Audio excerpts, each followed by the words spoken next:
मीराबाई कबीर जी के पास जाती हैं और कहती हैं, महात्मा जी आज्ञा हो तो मैं शंका समाधान चाहती हूँ।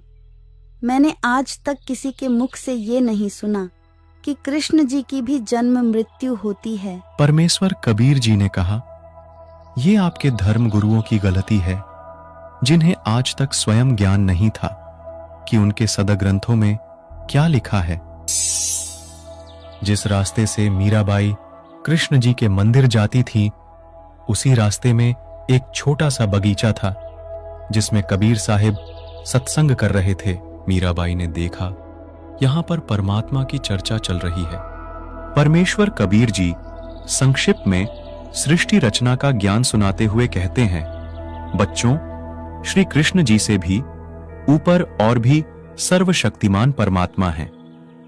जन्म और मरण तो कृष्ण जी का भी समाप्त नहीं हुआ, तो उनके पुजारियों को कैसे पूर्ण मोक्ष मिलेगा। परमेश्वर कबीर जी के मुख से ये बातें सुनकर परमात्मा के लिए भटक रही आत्मा को नई रोशनी सी मिली। सत्संग समाप्ति के पश्चात मीराबाई कबीर साहिब के पास जाती हैं और कहती हैं, महात्मा जी आप आज्ञा दे तो मैं शंका समाधान चाहती हूँ। मैंने आज तक किसी धर्म गुरु के मुख से ये नहीं सुना कि श्री कृष्ण जी से भी ऊपर और कोई समर्थ शक्तिमान परमात्मा है। मीराबाई दौराहे पर खड़ी हो गई थीं। उन्हें समझ नहीं आ रहा था कि किनकी बातों पर विश्वास किया जाए। महात्मा जी मैं मानती हूँ कि साधु संत झूठ नहीं बोलते। मुझे पूर्ण मोक्ष की चाह है। कृपया करके मेरी शंका का समाधान करें। कबीर जी ने कहा, श्रीमद् देवी भागवत पुराण के 3 स्कंद में विष्णु जी स्वयं स्वीकार करते हैं, मैं विष्णु, ब्रह्मा तथा शिव नासवान हैं। हमारा आविर्भाव यानी जन्म तिरोभाव यानी मृत्यु होती रहती है। हम अविनाशी नहीं हैं। महात्मा जी मुझे तो स्वयं कृष्ण जी दर्शन देते हैं और मैं उनसे संवाद भी करती हूँ। अच्छा तो ठीक है, आप उन्हीं से पूछ लेना कि उनसे ऊपर भी क्या कोई परमात्मा है। वो झूठ नहीं बोलेंगे।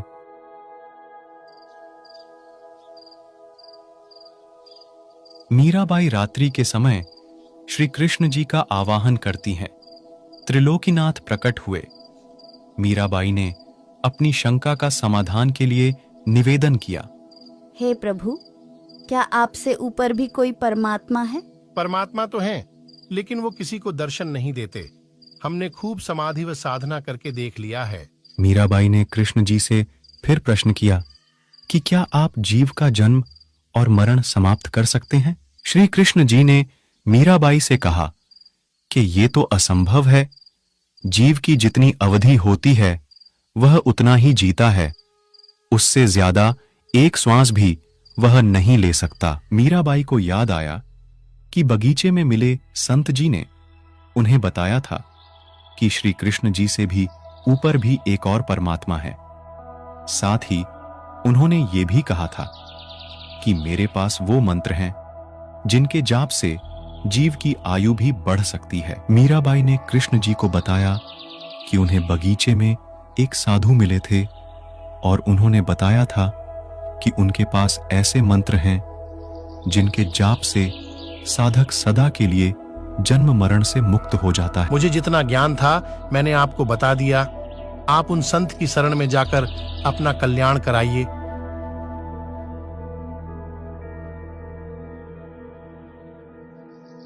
अगले दिन मीरा मंदिर नहीं जाकर सीधे संत जी के पास गई और श्री कृष्ण जी के साथ हुई सारी वार्ता कबीर जी को बताई और कबीर जी से दीक्षा लेने की इच्छा व्यक्त की।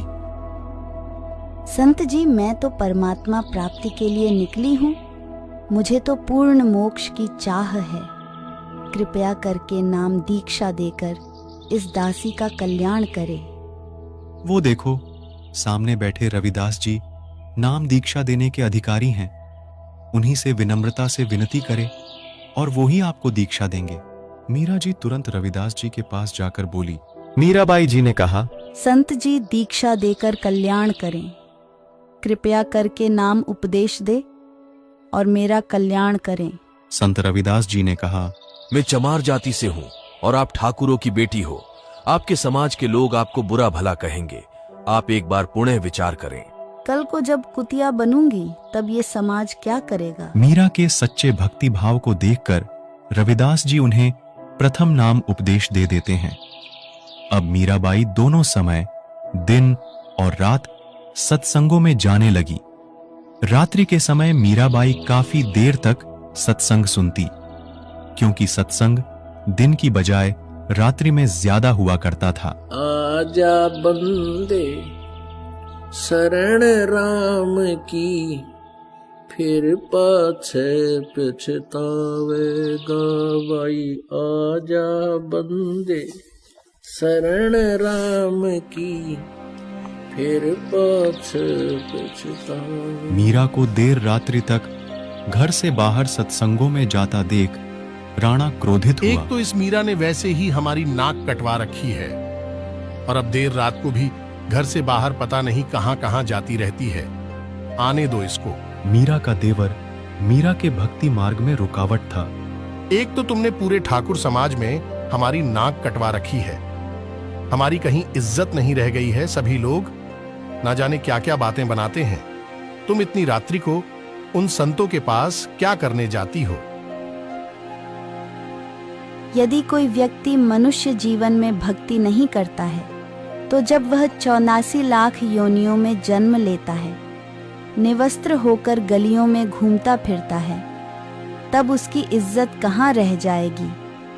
मीराबाई की इन बातों को सुनकर राणा और भी क्रोधित हो जाता है और उसे समझाने के लिए उनकी माता को भेजता है।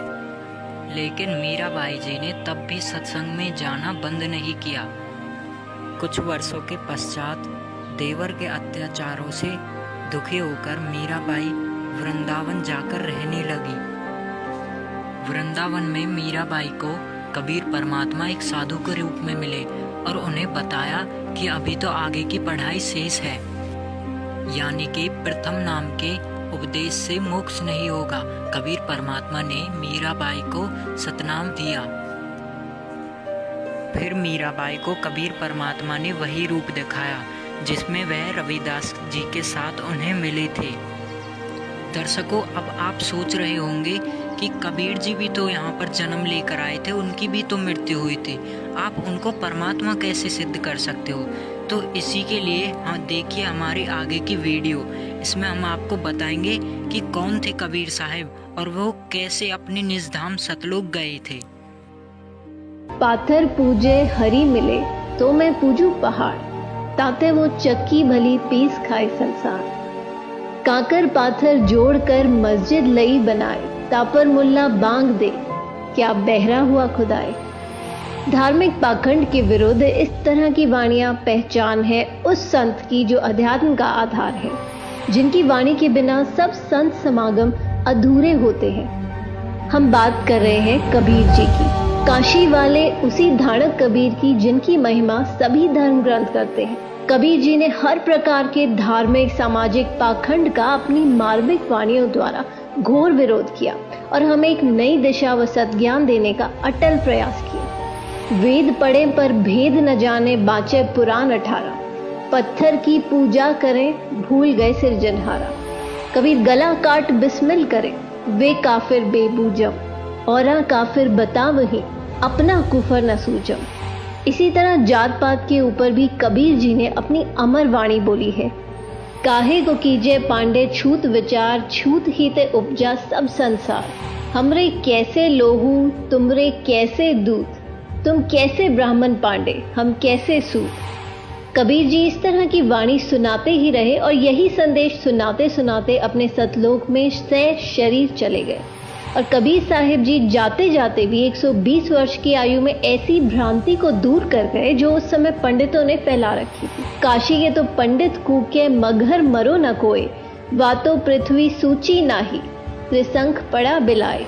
उस समय हिंदू धर्म गुरुओं पंडितों ने एक प्रथा बना रखी थी कि जो व्यक्ति काशी में प्राण त्यागता है उसे स्वर्ग प्राप्त होता है, तथा जो मगहर में मृत्यु को प्राप्त होता है वो गधा बनता है। कारण यह बताया जाता था कि मगहर नगर शिव के श्राप से श्रापित है। वहां की आमी नदी भी शिव जी के श्राप से सूख गई थी। यह धर्म गुरुओं का मनमाना आचरण बताते हुए पूर्ण परमात्मा कबीर साहिब जी कहते हैं, भूमि भरोसे बूढ़ ही कल्पत है दहुदीन, सबका सदगुरु कुल धनी मगहर बये ल्योलीन। इस वाणी में कबीर साहिब जी समझाते हैं कि मनुष्य स्वर्ग जाएगा या नरक, यह मनुष्य के कर्म आधार से निर्धारित होता है। परमात्मा कबीर साहिब जी कहते हैं कि भक्ति करनी चाहिए, भक्ति नहीं करने वाला व्यक्ति दुनिया की किसी भी जगह मृत्यु को प्राप्त हो, उसे नरक ही प्राप्त होगा। मुक्ति खेत मथुरापुरी वहाँ कीना कृष्ण की लोल, कंस केसी चानौर से वहाँ फिरते डामाडोल। परमात्मा कहते हैं कि मथुरा जिसे आप लोग मुक्ति का धाम बताते हो, क्योंकि श्री कृष्ण जी ने वहाँ लीलाएं की थी, लेकिन उसी मुक्ति धाम में कंस केसी चानौर की दुर्गति से मृत्यु हुई। परमात्मा कहते हैं कि स्वर्ग नरक कर्म आधार से प्राप्त होते हैं, किसी जगह विशेष पर मरने से नहीं। कबीर जी ने इसी भ्रम का निवारण करने के लिए कहा कि मैं मगहर में अपना शरीर छोड़ूंगा और तुम सब देखना कि मैं कहाँ जाऊंगा। इस बात से हजारों की संख्या में लोग निश्चित दिन मगहर में पहुंच गए। कबीर जी ने कहा कि मैं बहते पानी में स्नान करूंगा। राजा ने बताया कि यहाँ एक आमी नदी हुआ करती थी जो भगवान शिव के श्राप से सूख चुकी है। कबीर जी ने उस नदी की तरफ अपने हाथ से इशारा किया, जैसे ट्रैफिक पुलिस वाहनों को चलने का इशारा करती है। इशारा करते ही थोड़ी दूरी पर एक बम फटने जैसी आवाज आई और नदी पानी से भरकर चल पड़ी। सभी ने ये लीला देखकर कबीर जी की जय जयकार की और नदी में स्नान किया। कबीर परमात्मा की लीला का आज भी जीवित प्रमाण है और आज भी आमी नदी में पानी बह रहा है। मगहर के नवाब बिजली खान पठान व काशी नरेश वीर देव सिंह बघेल जो कबीर जी के शिष्य बन चुके थे, वो दोनों ही अपनी अपनी सेना लेकर वहां पहुंच गए थे। स्नान करने के बाद कबीर जी ने उनसे पूछा कि सेना किस लिए लाए हो। दोनों राजाओं ने गर्दन नीची कर ली। तभी वहां खड़ी भीड़ में से आवाज आई कि मुस्लिम लोगों ने कहा, आप हमारे पीर हैं, हम आपका अंतिम संस्कार मुस्लिम रीति से करेंगे, इन काफिर हिंदुओं के हाथ नहीं लगने देंगे। हिंदुओं ने कहा कि हम कटकर मर जाएंगे, लेकिन भगवान आपका शव इनके हाथ नहीं लगने देंगे। दोनों धर्म के लोगों को एक दूसरे को मरने मारने पर उतारू देख कबीर जी ने कहा कि अरे नादानो, क्या 120 वर्ष तक तुम्हें यही शिक्षा दी मैंने? सभी शर्मिंदा हो गए। कबीर जी ने आदेश दिया कि यदि आपस में लड़े तो तुम सबको मेरी 3 तलाक है। मेरे जाने के बाद शरीर के स्थान पर जो कुछ भी मिले आधा आधा बांट लेना, लेकिन लड़ना मत बच्चों। भक्तों ने एक चद्दर बिछाकर उस पर सुगंधित फूल डाल दिए। उस पर कबीर जी लेट गए। एक चद्दर ऊपर डाल दी। थोड़ी देर में आकाशवाणी हुई, उठा दो पर्दा, इसमें नहीं है मुर्दा। लोगों ने जब आसमान की तरफ देखा तो एक अद्भुत प्रकाश ऊपर की ओर जा रहा था। आकाशवाणी में कबीर साहिब जी ने पंडित और ज्योतिषियों से कहा कि खोलो अपने पत्रे और देख लो मैं कहाँ जा रहा हूँ। सबने देखा और कहा कि यहाँ तो सब नक्षत्र ही बदल गए हैं, ये तो स्वर्ग से भी ऊपर की ओर जा रहे हैं। तभी तुरंत चद्दर हटाकर देखा तो दोनों चद्दरों के बीच में सुगंधित फूल मिले, जिसे देखकर सभी हिंदू मुसलमान जो लड़ाई करने वाले थे वो आपस में लिपटकर फूट फूट कर रोने लगे। सभी एक दूसरे के गले लगकर इस प्रकार रोने लगे जैसे बच्चों की माँ मर जाती हो, जैसे वो अनाथ हो गए हों।